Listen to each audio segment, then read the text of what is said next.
بسم اللہ الرحمن الرحیم۔ عیدین کے اعمال مسنونہ یعنی عید کی نماز کے طریقہ اور آپ صلی اللہ علیہ وسلم کا کیا طرز عمل تھا، عید والے دن آپ کیا کیا کرتے تھے، ٹھیک ہے، اور مسنون طریقہ کیا ہے، سنت طریقہ کیا ہے، وہ میں پوری ڈیٹیل جو میں آپ لوگوں کے ساتھ شیئر کر دیتا ہوں، اور خود بھی اس کو سنیے گا، باقی لوگوں کے ساتھ ضرور شیئر کیجیے گا تاکہ لوگ بھی اس سے فائدہ اٹھا سکیں۔ حضور صلی اللہ علیہ وسلم کا دونوں عیدوں میں غسل کرنا ثابت ہے، یعنی عید الفطر عید الاضحیٰ میں۔ حضرت خالد بن سعد رضی اللہ تعالیٰ عنہ سے مروی ہے کہ آپ کی عادت کریمہ تھی کہ عید الفطر، یوم النحر، یوم عرفہ میں غسل فرمایا کرتے تھے۔ نمبر 2، حضور صلی اللہ علیہ وسلم عید کے دن خوبصورت اور عمدہ لباس زیب تن فرماتے۔ حضور اکرم صلی اللہ علیہ وسلم کبھی سبز اور سرخ دھاری دار چادر شریف اوڑھتے تھے۔ یہ چادر یمن کی ہوتی تھی جسے برد یمانی کہا جاتا ہے، برد یمانی۔ وہ یہی چادر ہے۔ عید کے لیے زیب اور زینت کرنا مستحب ہے مگر لباس مشروع سے۔ یہ ضروری نہیں ہے کہ نیا لباس ہی آپ پہنیں، عید والے دن صاف ہونا چاہیے اور پاک ہونا چاہیے اور دھلا ہوا جیسے ہونا چاہیے، تو آپ کوئی بھی کر سکتے ہیں، ٹھیک ہے، اس کا مطلب یہی ہوتا ہے۔ اب لوگ یہ نہ سمجھے کہ اگر اللہ تعالیٰ نے کسی کو توفیق نہیں دی، اگر اس کے پاس نہیں ہے تو وہ یہ سمجھے گا شاید میں نہیں پہنوں گا تو یہ تو سنتی پر عمل نہیں ہوگا، ایسا نہیں ہے۔ حضور اکرم صلی اللہ علیہ وسلم کی عادت کریمہ یہ تھی کہ عید الفطر کے دن عیدگاہ جانے سے پہلے چند کھجوریں تناول فرماتے تھے۔ ان کی تعداد طاق ہوتی تھی، یعنی 3، 5، 7 وغیرہ۔ تو یہ سنت عمل ہے، جانے سے پہلے ہمیں بھی جو ہے وہ 3 کھجوریں، 5 یا 7 کھانی چاہیے۔ دیکھیں یہ چھوٹی چھوٹی سنت ہوتی ہے، اس پہ عمل اگر ہو جائے گا تو اچھا ہو جاتا ہے، برکت ہو جاتی ہے۔ ایک کام تو ہم نے کرنا ہی ہوتا ہے، لیکن اگر سنت مطابق کیا جائے تو اس کا فائدہ زیادہ ہوتا ہے۔ عید الاضحیٰ کے دن نماز سے واپس آنے سے پہلے کچھ نہ کھاتے، چنانچہ حدیث شریف میں ہے کہ عید الفطر کو بغیر کچھ کھائے نہ نکلتے اور عید الاضحیٰ کو بغیر کچھ کھائے نکلتے، یعنی چھوٹی عید عید الفطر میں کھا کے جاتے، عید الاضحیٰ میں بغیر کھائے جاتے تھے، جب تک کہ نماز عید نہ پڑھ لیتے اور قربانی نہ کر لیتے، نہ کھاتے، پھر اپنی قربانی کے گوشت میں سے کچھ تناول فرماتے۔ تو عید الاضحیٰ کا بھی میں نے آپ کو سنت عمل بتا دیا، بغیر کھائے نماز کی عید کے لیے جاتے اور جب واپس آتے تو پھر جو قربانی ہوتی اسی میں سے کچھ کھاتے تھے۔ حضور کی عادت کریمہ تھی کہ نماز عید گاہ میدان میں ادا فرماتے تھے، یعنی گراؤنڈ وغیرہ بڑا جہاں پہ ہوتا تھا۔ یہاں سے معلوم ہوتا ہے کہ نماز عید کے لیے میدان میں نکلنا مسجد میں نماز ادا کرنے سے افضل ہے، اس لیے کہ حضور باوجود اس فضل و شرف کے جو آپ کی مسجد شریف کو حاصل ہے، نماز عید کے لیے میدان میں باہر تشریف لے جاتے تھے۔ لیکن اگر کوئی عذر لاحق ہو تو نماز عید مسجد میں بھی جائز ہے۔ اب یہ اس کو بندہ جواز نہ بنا لے کہ جی میدان میں ہی ہم تو نماز پڑھیں گے، اگر میدان میں نماز نہیں ہو رہی تو ہم نماز ہی نہیں پڑھیں گے، ایسا نہیں ہے، ٹھیک ہے نا، کیونکہ اس ٹائم پہ میدان وغیرہ کھلی جگہیں یہ زیادہ ہوتی تھی، مسجدیں کم ہوتی تھیں وہاں پہ، تو یہ بھی شاید وجہ ہو سکتی ہے کہ لوگ زیادہ ہوں تو جگہ کم ہو، تو اس وجہ سے بھی شاید آپ صلی اللہ علیہ وسلم، اور اگر یہ وجہ بھی نہیں ہوتی تو اب مسجد میں بھی آپ نماز پڑھ سکتے ہیں، اس میں کوئی حرج نہیں ہے۔ عیدین میں باکثرت تکبیر کہنا سنت ہے، یعنی زیادہ تکبیرات کہنا۔ حضرت ابو ہریرہ سے مرفوع روایت ہے کہ اپنی عیدوں کو باکثرت تکبیر سے مزین کرو۔ حضور اکرم عیدگاہ تک پیدل تشریف لے جاتے تھے اور اس پر عمل کرنا سنت ہے، بعض علماء نے مستحب کہا ہے، لیکن کیونکہ پیدل اب یہاں پہ اگر جیسے دور ہے اور جانے میں مشکل ہے تو آپ گاڑی بائک پہ بھی جا سکتے ہیں، اور اگر قریب ہے تو آپ پیدل چلے جائیں۔ حضور نماز عید الفطر میں تاخیر فرماتے اور عید الاضحیٰ کو جلد پڑھتے تھے۔ حضور جب عیدگاہ میں پہنچ جاتے تو فوراً نماز شروع فرما دیتے، نہ اذان، نہ اقامت اور نہ الصلاۃ جامعہ وغیرہ کی ندا کچھ نہ ہوتا۔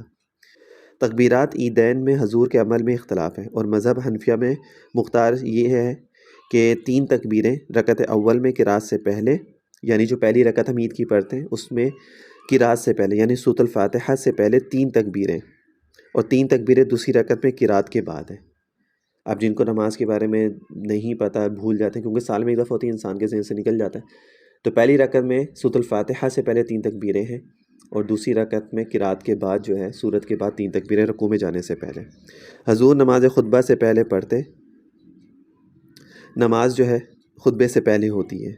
اور جب نماز سے فارغ ہوتے تو کھڑے ہو کر خطبہ فرماتے، جو آج کل بھی ایسے ہی ہوتا ہے ہماری مسجدوں میں۔ حضور جب راہ سے عیدگاہ تشریف لے جاتے تو اس راہ سے واپس تشریف نہ لاتے، یعنی جاتے وقت جس راستے سے جاتے تو واپسی میں کسی اور راستے سے آتے تھے، بلکہ دوسرے راستے سے تشریف لاتے۔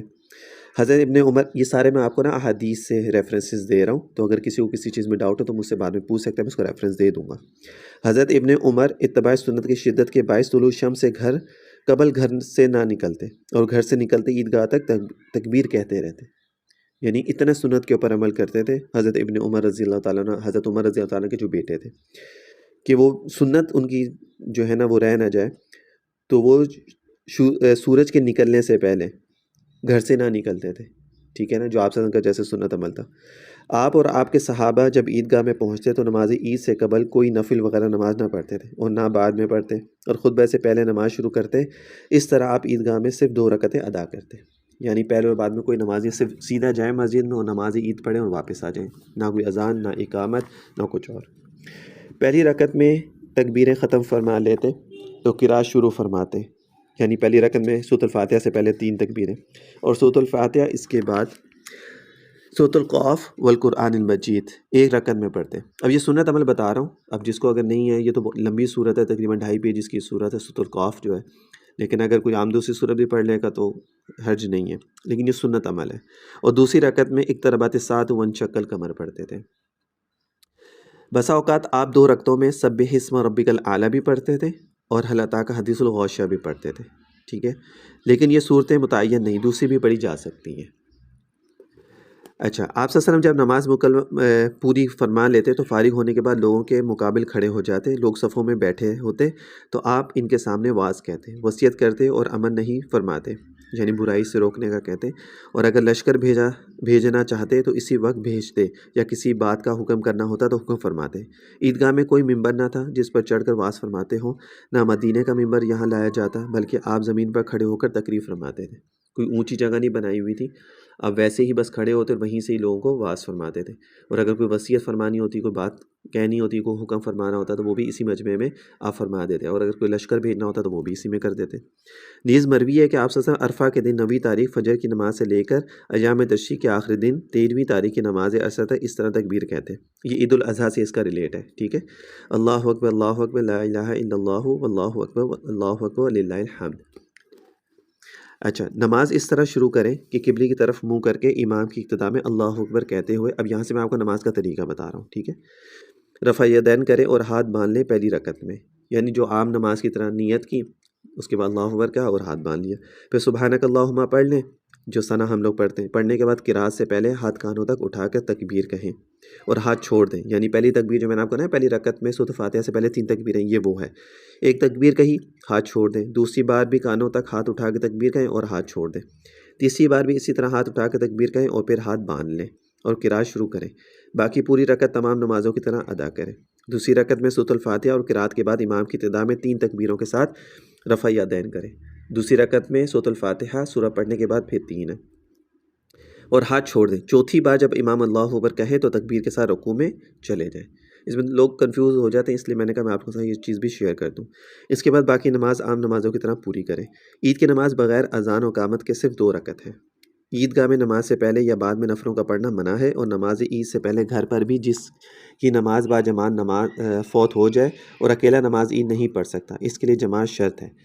بہت سارے لوگ کہتے ہیں نا نماز کی عید کی نماز جو ہے وہ رہ گئی ہماری، تو اب ہم کیا کریں، اکیلے پڑھ لیں، تو اکیلے نماز نہیں ہوتی، جماعت کے ساتھ شرط ہے۔ البتہ اگر کئی آدمی ہو تو دوسری جماعت کر لینا واجب ہے، اگر کہیں زیادہ لوگ ہیں، ایک نہیں کئی زیادہ لوگ ہیں تو پھر کر سکتے ہیں، ادروائز نہیں۔ بعد نماز 2 خطبے پڑھیں اور دونوں خطبوں کے درمیان اتنی دیر بیٹھنا جتنی دیر جمعے کے خطبے میں بیٹھا جاتا ہے۔ عیدین کے خطبے میں پہلے تکبیر سے شروع کرے، اول خطبے میں 9 مرتبہ اللہ اکبر کہے، دوسری میں 7 مرتبہ، یعنی جو پہلا خطبہ ہوتا ہے اس میں 9 مرتبہ اللہ اکبر کہیں اور دوسری میں 7 مرتبہ کہیں۔ عید الفطر میں راستے میں چلتے وقت آہستہ تکبیر کہنا مسنون ہے، اور عید الاضحیٰ میں بلند آواز کہنا چاہیے۔ یہ تو ہو گیا مسنون طریقہ عیدین کی نماز کا۔ عیدین میں آپ صلی اللہ علیہ وسلم کیا اوڑھتے تھے، کس طرح چلتے تھے، کہاں جاتے تھے، کہاں نماز پڑھاتے تھے، مسائل وغیرہ عیدین کے نماز کا طریقہ، تکبیرات وغیرہ، وہ ساری ڈیٹیل میں نے آپ لوگوں کے ساتھ جو ہے وہ شیئر کر دی ہے۔ اب صدقہ فطر کا وجوب۔ صدقہ فطر جو ہوتا ہے ہر مسلمان عاقل ہو یعنی عقل مند ہو، آزاد ہو، مرد عورت دونوں کی، اس میں کوئی قید نہیں ہے کہ مرد ہو یا عورت ہو، دونوں کے لیے ہے، پر واجب ہے، جبکہ وہ مالک نصاب ہو یا مساوی مالک نصاب کے ہو، یعنی نصاب جو ہوتا ہے اس کے خواہ نقدی کی شکل میں یا ضرورت سے زیادہ سامان کی شکل میں ہو، یا مال تجارت ہو، رہائش کے مکان سے زیادہ مکان ہو۔ اس کے اوپر میں صدقہ فطر کے اوپر سارے مسائل کے اوپر میں ویڈیو پہلے آلریڈی بنا چکا ہوں، اگر کسی کو کوئی ڈاؤٹ ہو تو اس میں آپ وہاں جا کے دیکھ سکتے ہیں۔ اپنی طرف سے اور اپنے ان نابالغ بچوں کی طرف سے جو اس کے زیر کفالت ہو، نصف سا یعنی 2.25 سیر گیہوں یا اس کی قیمت ادا کریں۔ صدقہ فطر نماز عید الفطر سے پہلے ادا کرنا سنت ہے، اور اگر کسی کا رہ جائے تو بعد میں بھی ادا کر سکتا ہے، لیکن رمضان میں کر دے تو اس کا زیادہ ثواب مل جاتا ہے رمضان کی وجہ سے۔ یہ سارے مسائل تھے۔ صدقہ فطر کے بھی میں نے آپ کو بتا دیا، نماز کا بھی بتا دیا، نماز کے مسائل بھی بتا دیے، نماز کا طریقہ بھی، آج ہم کیا اٹھتے تھے، نماز کہاں پڑھاتے تھے، اقامت، جو کچھ مسائل ہیں وہ ساری ڈیٹیل میں نے آپ لوگوں کے ساتھ شیئر کر دی ہے۔